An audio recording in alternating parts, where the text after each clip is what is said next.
अस्सलाम वालेकुम दोस्तों, फिनोमिनल फैक्ट्स में आप सबको खुश आमदीद। आज की इस वीडियो में हम आपको बताएंगे कि अल्लाह ने औरत को मिट्टी से क्यों नहीं बनाया, जबकि अल्लाह ने मर्द को मिट्टी से बनाया है, लेकिन औरत को मर्द की पसली से बनाया है। और हम आपको बताएंगे कि अल्लाह ने औरत को कैसे बनाया।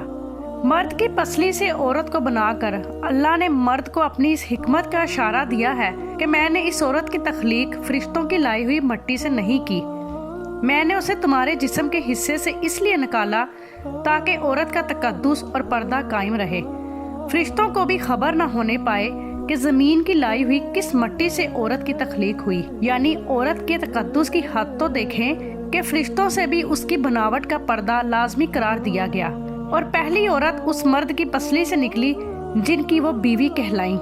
औरत पसली से क्यों बनाई गई? औरत को पसली से ही टेढ़ापन मिला क्या? ऐसा बिल्कुल नहीं।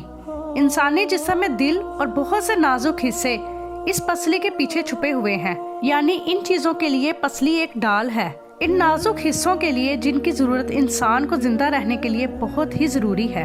अल्लाह ने औरत को पसली से बनाकर ये नहीं बताया कि औरतों में टेढ़ापन है, बल्कि पसली से बनाकर ये बात समझा दी है कि औरत वक्त पड़ने पर ढाल बन सकती है। हमारे नबी करीम सल्लल्लाहु अलैहि वसल्लम सहाबा की महफिल में थे कि एक शख्स हाजिर हुआ और कहने लगा, या रसूलल्लाह, क्या कोई ऐसा मोमिन भी है जो जहन्नुम में रहेगा?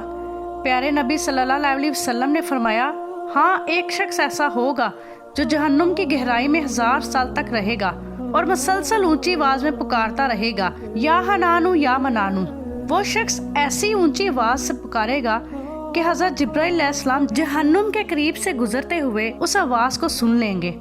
हजरत जिब्राइल अलैहिस्सलाम हैरान होंगे कि कैसी अजीब आवाज है कि कोई मसलसल या हनानू या मनानू पुकार रहा है। हजरत जिब्राइल अलैहिस्सलाम सर सज्दे में रखकर अल्लाह के आगे हाजिर होंगे। अल्लाह फरमाएगा, ए जिब्राइल सर उठाओ। जैसे हजरत जिब्राइल अलैहिस्सलाम सर उठाएंगे तो अल्लाह फरमाएगा, बताओ क्या माजरा है? हजरत जिब्राइल अलैहिस्सलाम अर्ज करेंगे, ए मेरे रब, जहन्नुम से एक आवाज सुनाई दी है जो कि गहरे गड़े से लग रही थी, कोई पुकार रहा था, या हनानू या मनानू।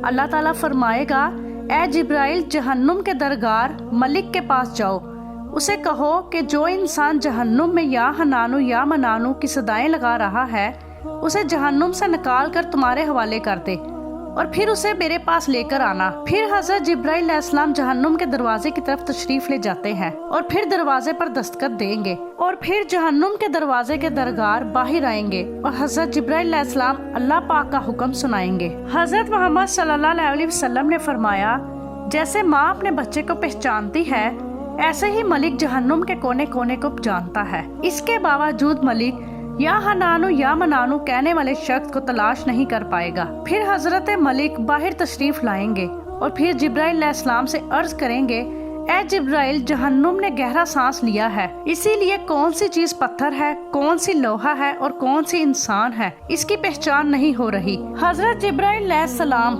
अल्लाह की बारगाह में सजदा करेंगे। फिर अल्लाह ताला इरशाद फरमाएंगे, जिब्राइल अलैहिस्सलाम अर्ज करें, ए मेरे अल्लाह, जहन्नुम के दरगार ने भी माजरत कर ली है। वो कहते हैं कि जहन्नुम ने गहरी सांस ली है, इसीलिए इंसान, पत्थर और लोहे के दरमियान कोई भी फर्क नहीं बचा, ये सब जलकर कोयला बन चुके हैं, किसी भी चीज की पहचान नहीं हो रही। तो अल्लाह फरमाएगा, ए जिब्राइल, मलिक से कहो कि मेरा बंदा जहन्नुम के फलां गड़े में फलां कोने में इस हालत में पड़ा हुआ है। तो हजरत जिब्राइल अलैहिस्सलाम जहन्नुम के दरवाजे पर जाएंगे और हजरत मलिक को या हनानू या मनानू पुकारने वाले का पता बताएंगे। हजरत मलिक जहन्नुम के अंदर जाएंगे और देखेंगे कि एक शख्स है, उसके पाँव उसकी पेशानी के साथ, उसके हाथ गर्दन के साथ बंधे हुए हैं और जहन्नुम के सांप बिच्छू उसके जिस्म से लिपटे हुए हैं। हजरत मलिक उसकी जंजीरें तोड़ देंगे और उसको जहन्नुम से निकाल कर हजरत जिब्राइल अलैहिस्सलाम के हवाले कर देंगे। हजरत जिब्राइल अलैहिस्सलाम उसे अर्श इलाही के सामने लेकर हाजिर होंगे, सर सजदे में रखेंगे। अल्लाह पाक फरमाएगा, ए जिब्राइल, अपना सर उठाओ। हजरत जिब्राइल अलैहिस्सलाम अपना सर उठाएंगे। फिर अल्लाह पाक उस बंदे से फरमाएंगे, ए बंदे, क्या मैंने तेरी बेहतरीन तख्लीक नहीं की थी? क्या मैंने तेरी तरफ रसूल नहीं भेजे थे?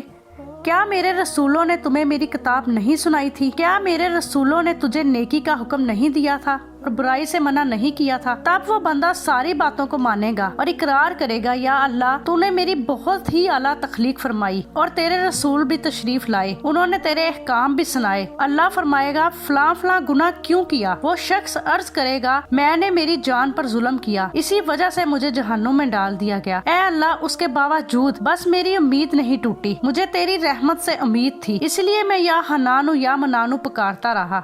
ऐ अल्लाह तेरे फजल से तूने मुझे जहन्नुम से निकाल लिया, ऐ अल्लाह मुझ पर रहम फरमा। अल्लाह फरमाएगा ऐ फरिश्तों गवाह हो जाओ, मैंने इसे माफ किया, मैंने इसे माफ किया। प्यारे दोस्तों, अब हम अपने ऊपर गौर करते हैं, अपने गिरेबान में देखते हैं, क्या हम में कोई एक भी खूबी ऐसी है जिस पर हमें यकीन हो कि हमें दोजख में नहीं डाला जाएगा? क़यामत के दिन कुछ लोग ऐसे होंगे जिनको अल्लाह बगैर हिसाब जन्नत दे देगा, और कुछ ऐसे होंगे जो कि जहन्नुम में भी भेज दिए जाएंगे। सहाबा ने अर्ज किया वो कौन से लोग होंगे जो जहन्नुम में बगैर हिसाब के चले जाएंगे? तो हुजूर पाक सल्लल्लाहु अलैहि वसल्लम ने फरमाया वो जालिम, हुक्मरान, ताजिर, झूठे और बेईमान लोग होंगे, और नाहक खाने वाले लोग होंगे, और जाहिल शख्स जो सुनने से पहले ही झगड़ा शुरू कर देते हैं, जो कि बात को सुनते ही नहीं और झगड़ा स्टार्ट कर देते हैं, ऐसे लोग जहन्नुम में होंगे। अल्लाह ताला हम सब को नेक अमल करने की तौफीक अता फरमाए, दुनिया और आखिरत में नबी के बताए हुए तरीके से ज़िंदगी गुजारने की तौफीक अता फरमाए। आमीन या रब्बुल आलमीन।